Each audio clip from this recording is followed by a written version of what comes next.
আমার নাম ডক্টর সৌভিক ব্যানার্জি। আরও একবার আপনাদের সামনে উপস্থিত হলাম। আজকে যে টপিকটা নিয়ে আমি আলোচনা করব সেটা হচ্ছে হোমিওপ্যাথি ঔষধের শক্তি বা মাত্রা নিয়ে।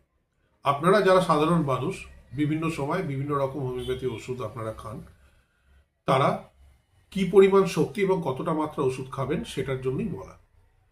দেখুন, হোমিওপ্যাথি ঔষধ কিন্তু একটি নির্দিষ্ট নিয়ম অনুযায়ী আমরা দিয়ে থাকি। আমরা যারা ফিজিশিয়ান, যারা হোমিও চিকিৎসা জগতের সাথে যুক্ত এবং যারা ছাত্র, তারা কিন্তু প্রত্যেকেই এই হোমিওপ্যাথিক নির্দিষ্ট ল, অর্থাৎ যেটা অর্গানন অফ ফিলোসফি চ্যাপ্টারের মধ্যে লিপিবদ্ধ আছে, সেটা কিন্তু আমাদের প্রত্যেকেই পড়তে হয়েছে এবং এটা মেনেই কিন্তু আমাদের প্রেসক্রিপশনটা হয়।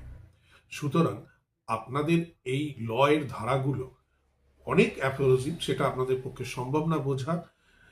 শুধু আপনাদের এইটুকু জিনিস বলতে পারি, যেটা আপনাদের সহজ হবে বোঝাটা, সেটা হচ্ছে হোমিওপ্যাথিক ঔষধ যে শক্তি বা মাত্রাটা খাবেন সেটা কিন্তু খুব নিম্ন শক্তি বা মাত্রা খাবেন নিজেরা।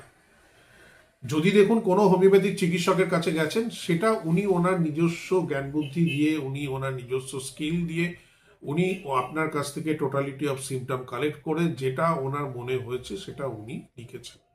এখানে কিন্তু সম্পূর্ণ চিকিৎসকের ব্যাপার।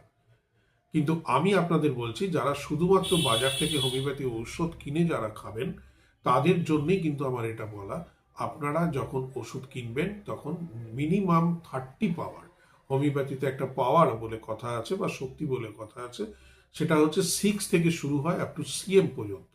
6, 30, 200, 1M, 10M, 50M, সিএম, এর মধ্যে 6 আর 30 এই দুটো পাওয়ার আপনারা খেলেও খেতে পারেন। কিন্তু এটা কিন্তু খাবেন কতদিন, সেটা 2 থেকে 3 দিন। কতবার খাবেন? 3 বার খাবেন। এবং ওষুধটি কোনো সময় র খাবেন না, লার্জ স্কেলে খাবেন না, অর্থাৎ 1 ফোঁটা হাফ কাপ জলে মিশিয়ে সেটা আপনি খাবেন। কোনো সময় কিন্তু ওষুধটি র জিভে দেবেন না। এটা কিন্তু হোমিওপ্যাথি ঔষধের নিয়ম বিরুদ্ধ। এটুকু বলেই আজকে আমি শেষ করতে চাই। আমার পেজটা ভালো লাগলে ফলো করবেন। আরও সাধারণ টিপস আপনাদের জন্য আগামী দিনে রইল। অসংখ্য ধন্যবাদ। শুভ সন্ধ্যা।